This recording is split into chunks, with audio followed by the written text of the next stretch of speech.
What do you need improvement in? Just want to go through and win. What is the purpose of overthinking? You're taking care of your loved one. That's how you can increase your sales. Hello, everybody. This is Ferris. And this is Caleb Lenoir, and welcome to another episode of Conversations with the Homecare Guyz. And today, Ferris, Oh my gosh, we have a special guest. Actually, she was one of my favorite cheerleaders at Hancock Central High School, the maroon and gold. Were you the captain? Yes. Okay, enough said. We have Tiffany Clark here, who is a financial expert as well as an insurance agent, and so we're happy to have you, Tiff. Welcome to our show. Super excited. I learned something. I want you to do a cheer real quick. Don't even start that. You're Caleb's favorite cheerleader. Oh, Yeah. Was Jessica on the cheerleading squad? in middle school. Okay. In middle school. I know In Jessica middle be like, but I say Tiffany used to get it. She's so competitive. I love it. Yes. Tiffany, first of all, again, welcome to the show. We're excited about having you on the show. We're excited about just kind of our goal for this show is to go through and expose individuals who are in our circle, and Right. you've been in our lives for so long. Yeah. Since we're little. It's been a long Girl, time. we getting old. Yeah.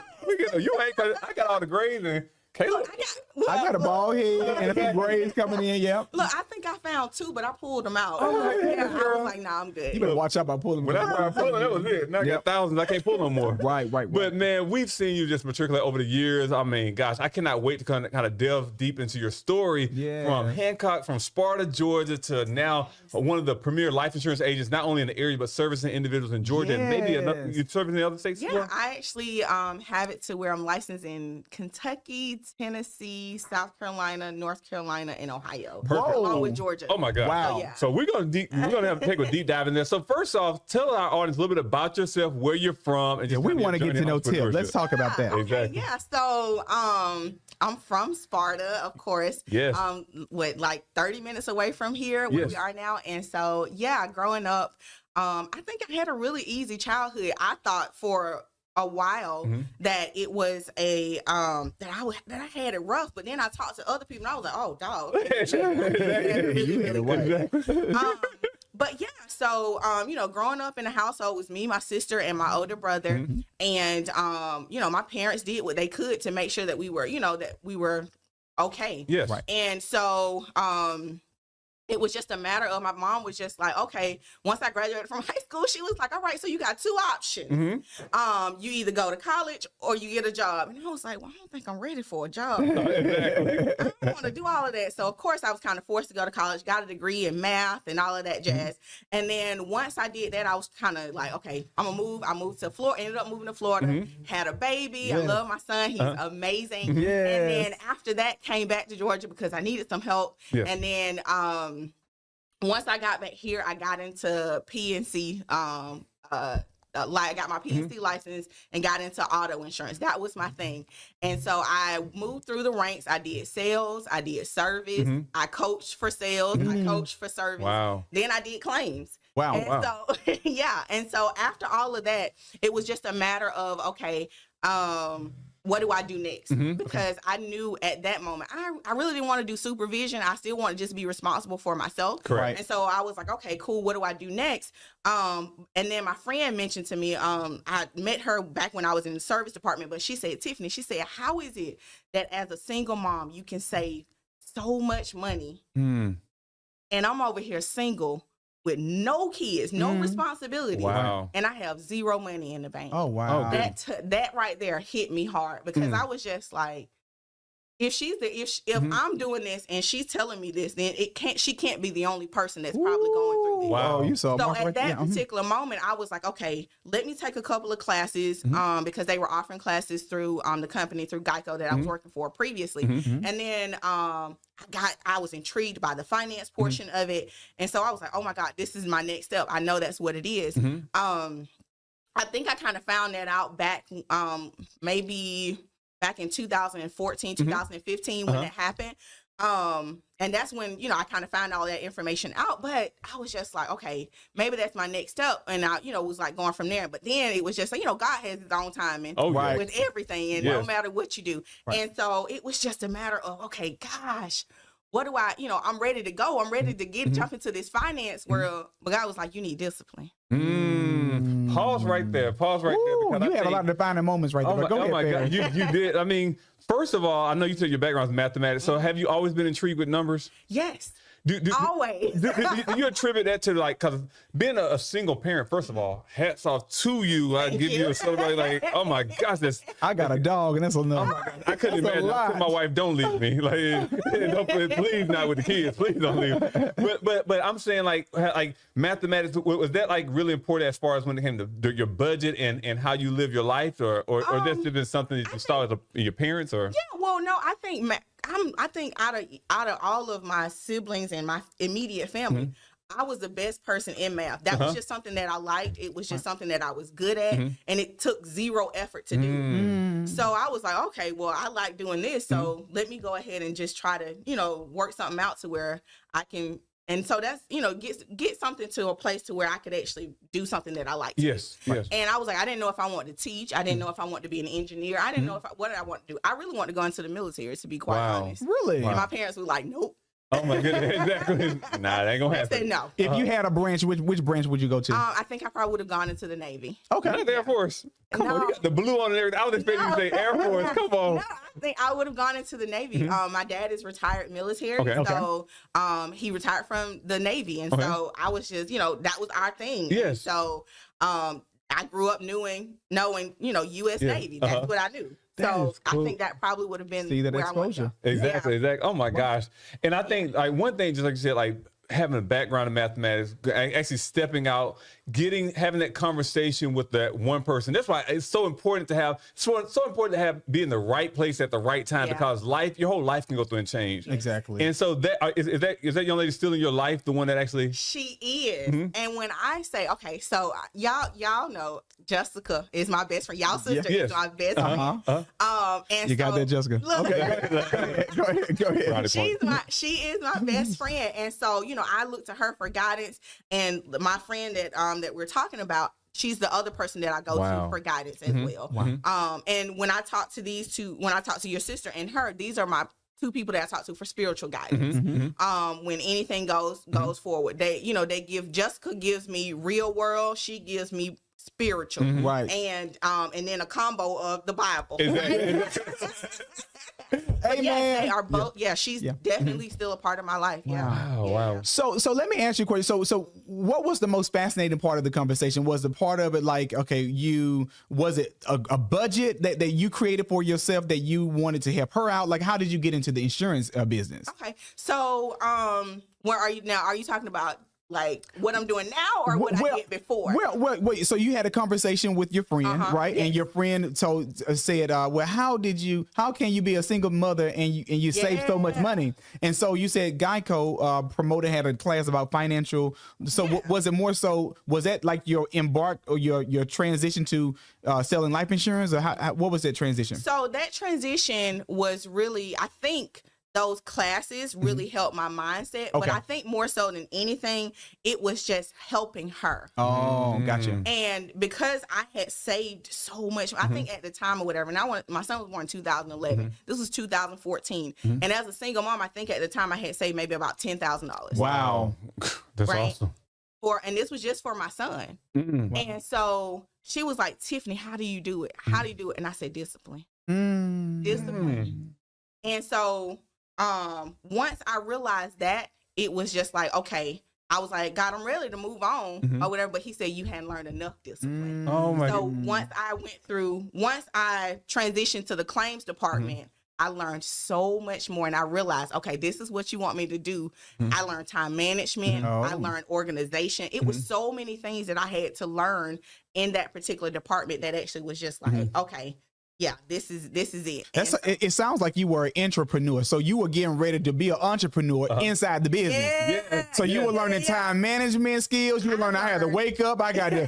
This is this is the amount of dedication and commitment that you have to get, and then you have to be passionate about it. I like what you said, that you were willing to help. Yes. And it's all about helping. If you change your focus from trying to take and me about money and change it to helping, you're gonna make a whole lot of money because you're helping so many people. Yeah. Well, tell us how how did you get into the insurance with your current employer now? Yeah. So initially, before I ended up leaving Geico, I had applied to so many different. I got so many no's. Oh wow, it was crazy. I wrote down all the places that I applied to. It was different banks to be a financial advisor. It was I think Edward Jones was probably one of the ones too, and it was just like nope. We found somebody that's, that's more skilled and, this and third. And I was just like, okay, cool.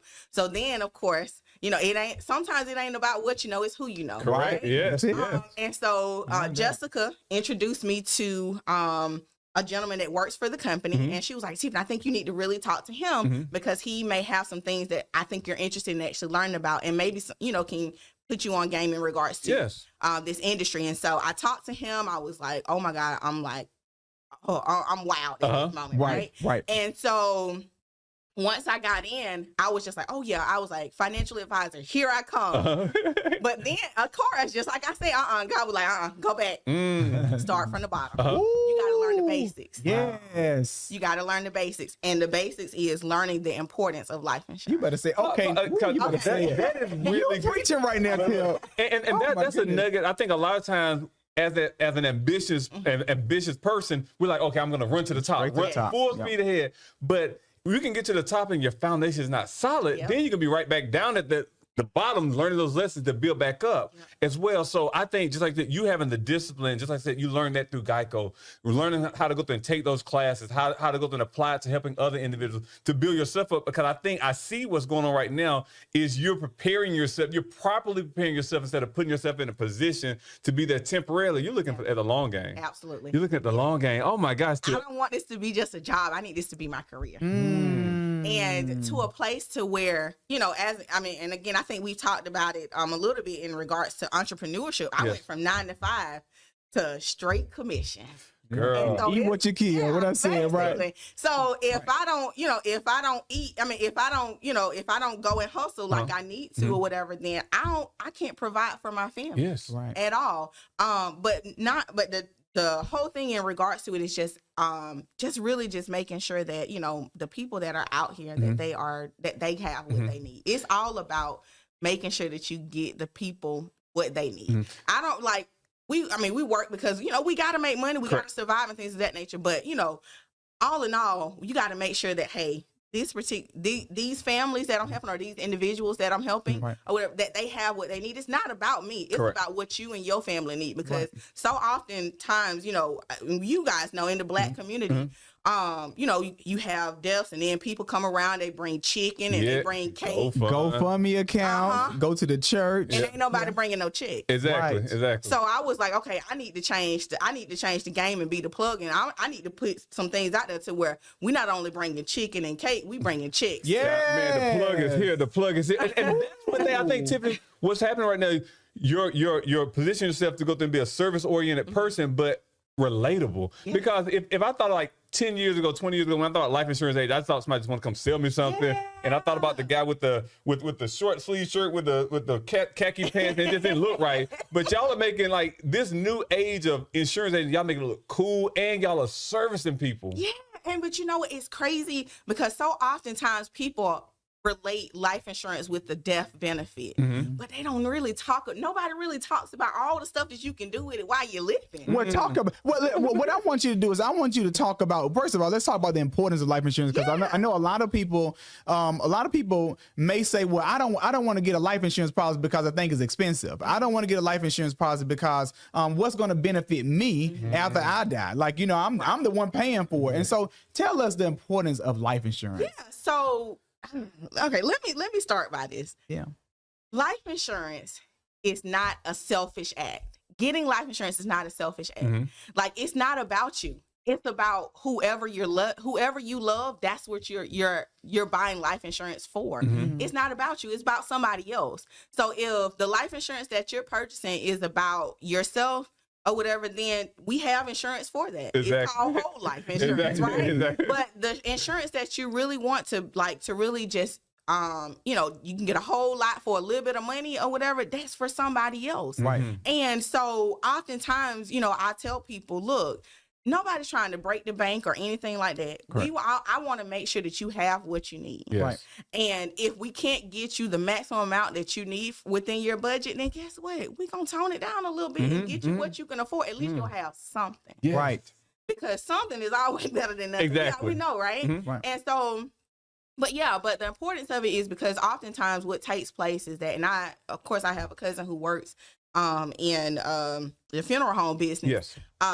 His thing is, I see it so often where families, they're setting up payment plans and they are, they are having to pay for this over the course of years and things of that nature. And all that is basically you just reopening a wound. That's it. Every time. Every time. You're having to relive that trauma. So not saying that life insurance is going to ever ease the pain of someone actually leaving you, Right. but it's definitely going to help with the stress level. Exactly. Right. Exactly. So that's the importance of it, especially when it comes down to the death benefit portion of it. But there's some other things that are out there. I mean, some other things are benefits to life insurance, not just the death benefit of it. And people don't, it's so crazy because just like you said, most oftentimes people look at, life insurance agents as you trying to sell something. No, I really want to educate you. Exactly. I want to educate you because so often in the Black community, we don't know as much, you know what I'm saying? We don't know as much as other, other races and things of that nature. So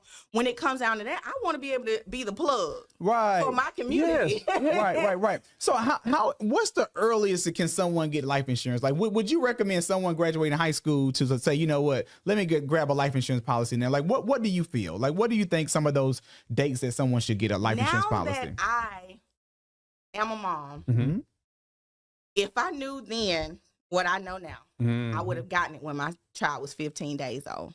That's the earliest that you can get life insurance on a kid. Wow. I mean, on a person in general. Okay. The younger that you actually get life insurance, the healthier you are or whatever, the less it costs. Exactly. And you can get a lot of it for, a little bit of money. You can set your kids up for success. Now, when it comes down to adults, of course, you want to try to get it if you are 18. Correct. If your parents didn't do it, at 17 and below, then 18 would definitely be, because again, you never know what's going to take place in your life. To where, this is the ironic part or just crazy part about it. And of course, y'all know I have a stepfather or whatever, which I call my dad because he's been there since I was 4. Yes. But one of my nephews just passed away, 35 years old. Oh, wow. And oftentimes what took place was that, he was in between jobs. So that means he lost his life insurance, lost his health insurance. After all of that, he had a heart attack, had a stroke, passed away. People don't realize that even at a young age, you can still go, on to glory. Yes. And it's not, and oftentimes I tell people, listen, we want to make sure that you cover for the death portion of it, but we also want to cover for the life. Exactly. Let's cover for your life. Let's celebrate, what you can actually do when it comes down to that. And so oftentimes people don't realize that in whole life insurance, you have those things where you can accumulate cash value. Correct. And it can be accumulated in so many different ways depending on which whole life policy you decide to get. But, you can set your kids up for success. You can set yourself up for success. If you decide, okay, I've gotten this policy and by the time I retire at 65 years old, I want to buy myself a Maserati. You may have enough cash value in there to be able to borrow against it and go ahead and get that money and purchase yourself whatever you want to do. Exactly. And then not only that, I think you and I talked about it in regards to paying for college. Yes. Tell me more about this. And that's one thing my wife's mother and father, that's what they did. Because my wife graduated from college with no debt. She's probably like, why are you telling my business? But the community, because it's very rare in the African American community, because we're taught to go to college now. We never taught how to pay to college. Right. You're gonna get your butt out the house and go to college. And how are we gonna pay for it? But then we get on people's credit and all this cosign and everything. But what they did was they were able to go through and finance their college college by actually borrowing against their insurance policy to make sure she didn't have any debt. So I married my wife, and thank God she was debt free. We wouldn't talk about no debt in our marriage, so we didn't have that part to overcome. Wow. And so but how does that happen? Kind of talk about how can somebody set that up? Yeah. So again, I don't know how young, if they, borrowed against her particular policy, if they set it up on her, or if it was something that they did on themselves and borrowed against their own policies. But what it is that it depends on, how much you actually contribute to the policy. It depends on how long you contribute to the policy.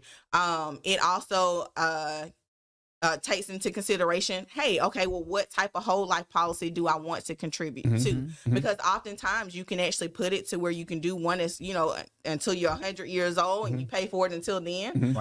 Because I think, oh my God, I think your grandmother, had, because she lived to what, 100? Yes. So she would have got all her money back. And she did, I think. Well, no, and she did. She did. Yes, she would have got all her money back. She's over 100, yeah.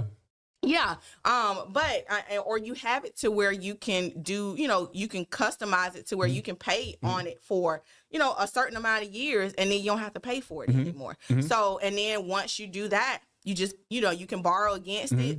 And the crazy part about it is you're like your own little bank. You can, take some out. Yes. You ain't have to worry about, nobody trying, bill collectors trying to call you or anything like that. You pay your own self back. Wow. I think insurance, it has really evolved over the years. It used to be back then, well, don't you touch no whole life, you only get term. Because when it was the other way around first. It was whole life. Now it's term. No, and it's kind of going back and forth now because infinite banking is actually becoming more popular, that terminology. And so one thing I remember when I graduated from high school, the first thing I bought was a life insurance policy at 18 years old. And it's funny, it was like only a 20-year term, so it actually timed out a year, like going on 2 years ago now. So the 20-year term, but I was only paying like $18 to $20 from it was, but I was making only $7.25 an hour. But that was one of the first things. I still remember my agent Rebecca Cummins. She sold me that policy, and the big thing is I got something I can afford, and I kept it. Yes. I didn't go through and say, and I went through the military, went to war and all that stuff, but I got it before then, so thank God. Right. But I was able to keep it for a longer time, and just like they say, go through and invest. I was able to invest in my 401k, my what's he called in the military, my quick savings plan or whatever. I was able to use that extra money to go through and invest, but it was a responsible thing. I think right now we have a lot of people graduating from high school. And this is the conversation. What would you recommend, especially for graduates that are coming up? What everyone's thinking about a graduation gift. A lot of times when people go off to college, we want to go through and set them up for success for a lifetime. Would you recommend insurance or having a conversation could be something that Yeah, so most oftentimes when it comes to those who are 18 or just coming out of high school or, going into college, I oftentimes like to sit with them and their parents. Because sometimes, if you talk to someone that's, of younger age, they may not really truly understand what's actually taking place. And so sometimes it helps to have that parental person there or someone that's there to be able to kind of help them understand. But, there's no right or wrong answer when it comes down to how you can actually contribute to making sure that you're okay. That could be term, that could be whole life. It can be a combination of both. It could actually be, if they, they can contribute to like several other products in that regards. But I mean, it just depends on the person. It depends on the person, because there's no, I guess, cookie cutter way in regards to when it comes to, what you should offer someone in regards to life insurance, because everybody's situation is different. So. Well, I want to talk about some of these. Like, let's talk about teachers. Let's talk about teachers right now. And I know teachers are living on a fixed income. And so when it comes down to insurance for professionals, like what insurance would you recommend? Would you recommend like a term, or would you recommend a whole life, or IUL, or is there a particular strategy that you have, or do you do any kind of customization? What do you do? So there's a strategy that I use, because there's no set way of actually saying, okay, this person needs term or this person needs whole life. Or, it depends on what they already have in place. Gotcha. And then, how how I can actually help them reach their financial goal. Gotcha. So whatever that actually looks like, I would have to sit down with them to be able to say, okay, yeah, you may need, this whole life to be able to maximize your pension. Or you may need this to be able to make sure that, if something happens, then, your family is okay. So it just depends on what they have in place already. Sometimes, I've met a lot of responsible teachers. Yes. And they have things already set up. I think most oftentimes when I talk to teachers, they're trying to make sure their parents have what they need, because they parents didn't get it when they were supposed to, and now they're older, and then now their health may not be as as good as it was before, and so now we're trying to figure out, okay, how do we get enough insurance to make sure that if something happens, we can bury mama or daddy, gotcha, but not break the bank in that exactly. Well. Has there been a story that you have helped, like so many, like a family member save so much money in what they were normally paying in life insurance, and you came in and just saw, well, hey, we could save you this much? Has there been a story recently? Or you know what, not as of yet. I don't think so. I think all the families that I've actually worked with so far, they haven't had it. They haven't had it, and so it's heartbreaking, but I'm glad that I was able to be there to be that person that they can trust and be able to help them out with their insurance needs. But the people that I've worked with so far, they haven't had any insurance at all. What do you think the hesitation is when it comes to actually deciding to get insurance policies for a person? Because there's a lot of people that work several jobs and they can afford it. But what do you think the hesitation is? I think the hesitation is, especially in our community, the trust factor. Trusting who, or trusting? Trusting who. And so trusting who? What you mean by that? So it's or trusting the beneficiary. No. Well, that too.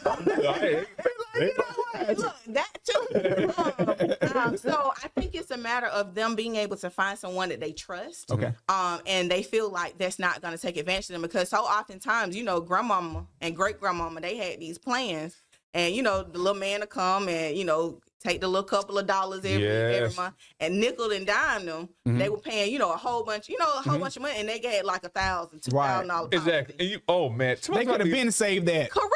$150 times about 100 years times 12 months. Oh man, grandma would have got him a Maserati. Exactly. Right.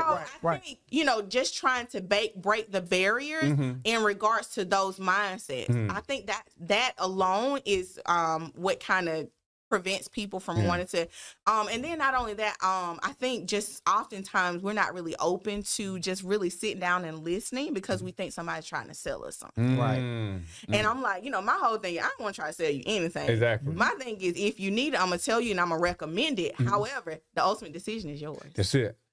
And what you're saying is so important. I think these conversations has to be had, because what's happening is people are living their life 30, 40, 50 years, like I said, transferring jobs, or they're depending on their jobs to get the insurance, and Lord forbid the job closed or get laid off or terminated. Now you got to start over. So now those 30 years when you could have got a policy for a little bit less expensive, now you got to start over when you're 60 years old and trying to find a policy that meets a certain value. It could be out of reach for some people. Yeah, I mean, that even happened to me when I left my previous employer. Everything left. Everything health left. insurance, my health insurance, life insurance. I had to start all the way back over, and I was just like, "Hold on, wait, what is this?" And I didn't realize that was going to take place.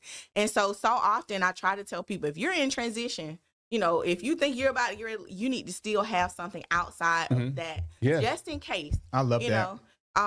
You always want to have something just in case. And I always tell people, it's just like when, we buy, most oftentimes we buy insurance just in case, health insurance just in case we get sick. Exactly. You know what I'm saying? Like we buy car insurance just in case we have an accident. Exactly. But life insurance is not a just in case. It's never an if, it's a win. It's a win. That's the only one that's a win. You better say that.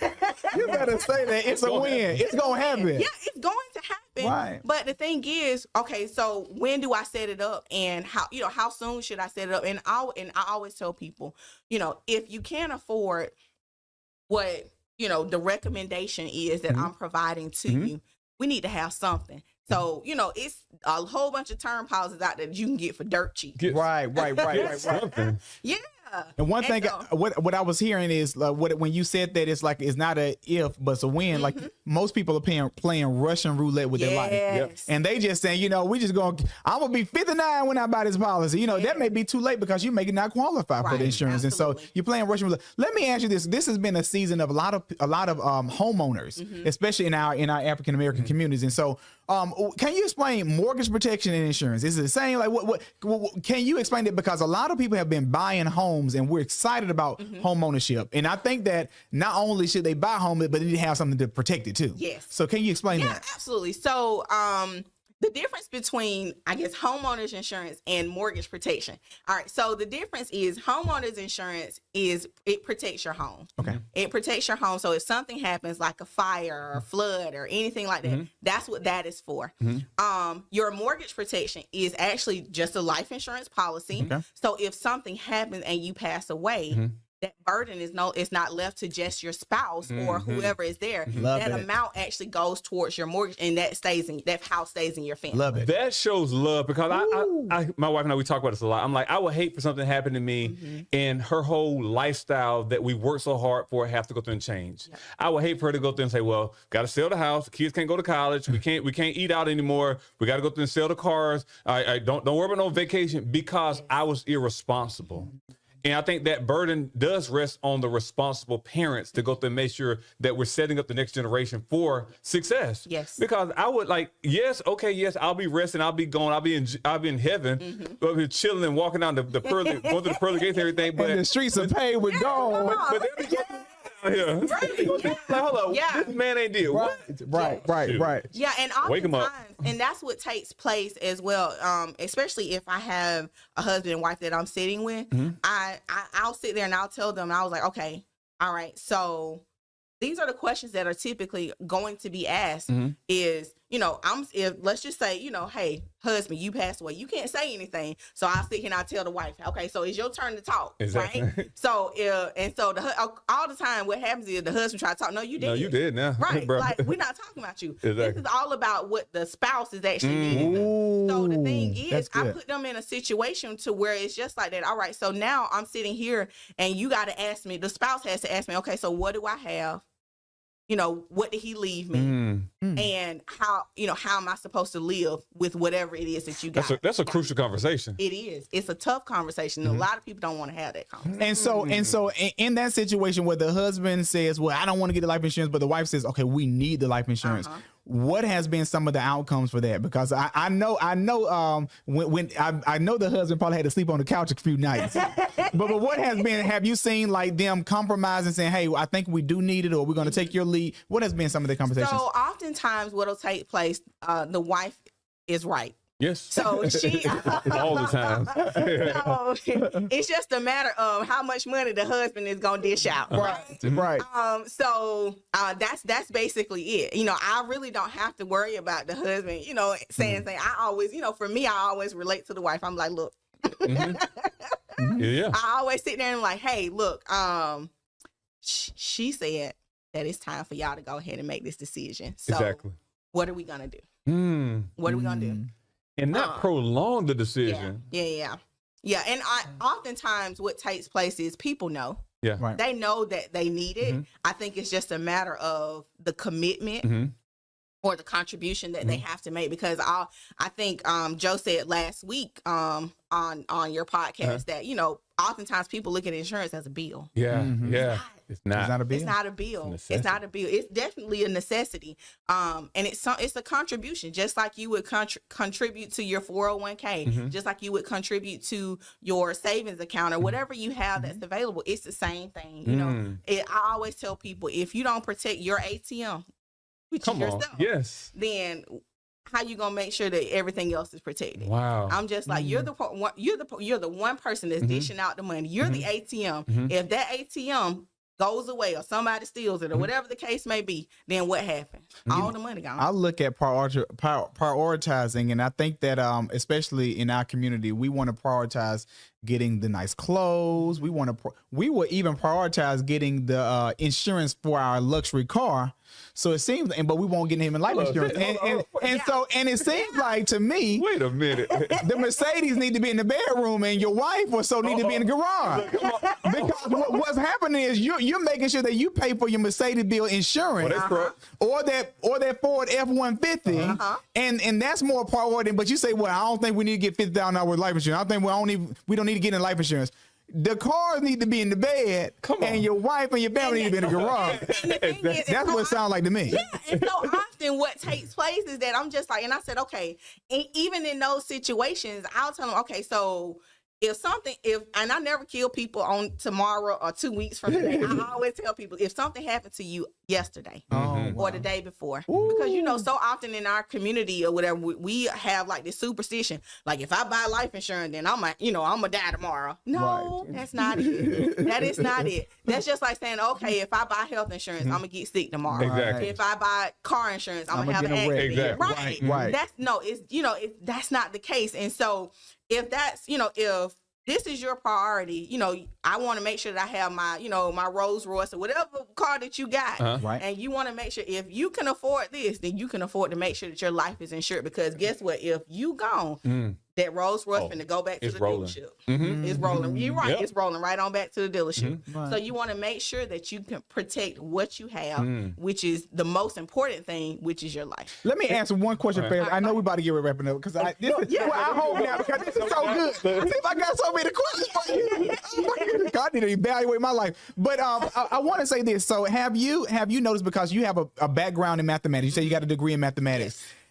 Are you the type of financial planner or insurance agent that goes in and really kind of says, figure out where the people can save? Because I know that it seems like budgeting is like one of your key things. Yes. And so I know personally for myself, like I have, how you have the TV, you have the Netflix, you have the Hulu, then you got Disney, then you got HBO, you got shows. Yes. I'll probably end up paying close around about $300 on all these subscriptions. And so do you help the family members like decipher and say, you know what, this is probably where you need to cut, this is where you need to save? Yes. Okay. I do. I've done that for several people already. Oh, I bet they love you. You need to have your own reality show now, because if you can help people do that, that's good. Yeah, so I sit there and I'll tell them, hey, like, okay, right now, everything that you have, I want to know all of your debt, everything that you have, and all of your monthly bills. Like one girl, she was spending, I think, like $40 a month or whatever, which she could have actually been spending that, on life insurance, but she was spending about $40 a month on some type of car wash thing or whatever. You know how they do. They get you one time, you like, I ain't car dirty. Yeah, and I was like, girl, if you don't get out there and wash your own. Exactly.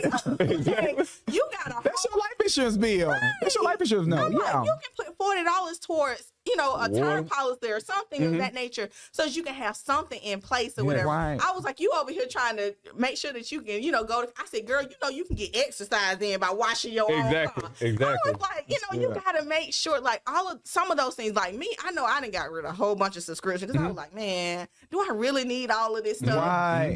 And not just because of the fact that I need to purchase life insurance or anything, but I was like, okay, budgeting. I was like, do I really need all this stuff? I ain't watched TV. Y'all, I've been studying. I ain't watched TV in like 5 months. Right. So I'm like, why am I still paying for this stuff? I ain't even watch Netflix or none of that stuff. Exactly. Well, yeah, but yes, I do go through and I tell people, okay, do you really need this? Right. Is this something? Because, oftentimes we'll get stuff for our kids. Yep. Like, yeah, I'm gonna get Disney Plus, so I can make sure. Okay, well, and watch one movie. Thank you. Exactly. There it is.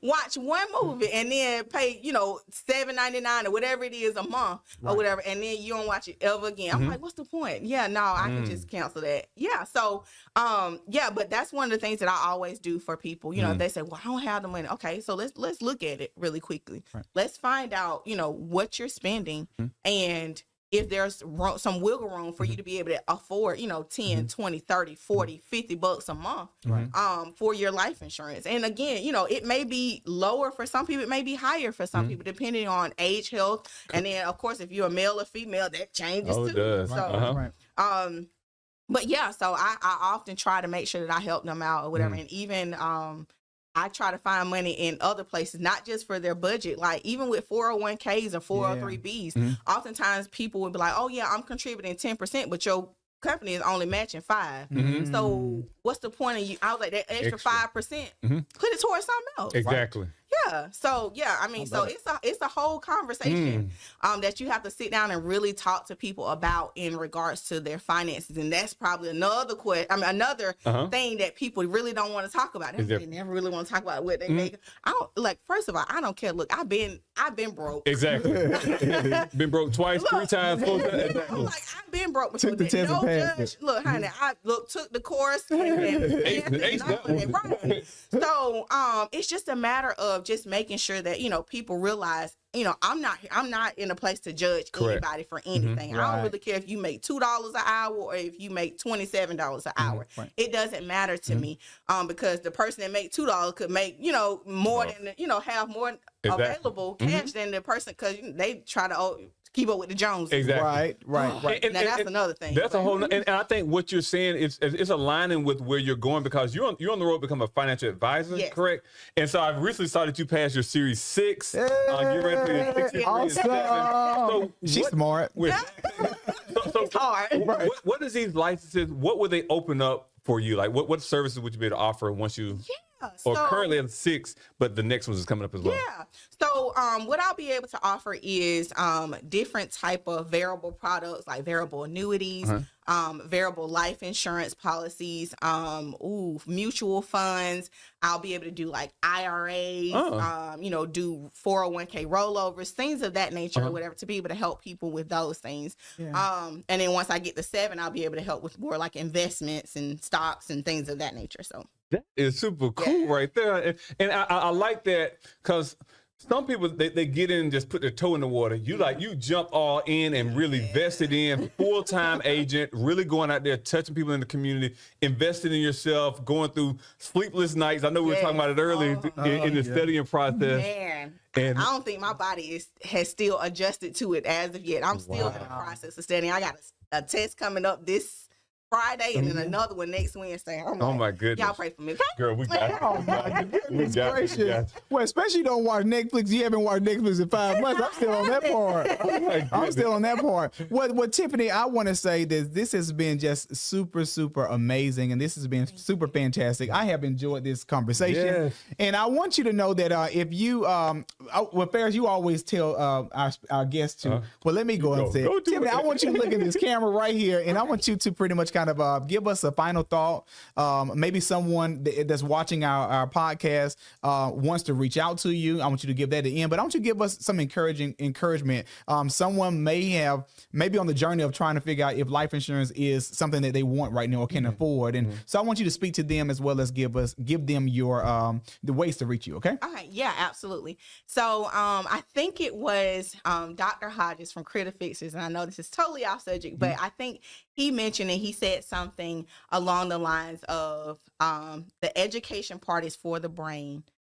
The skill time actually allows you to get skills out of it. And then he said, if you don't do anything else, do everything from the heart. Okay?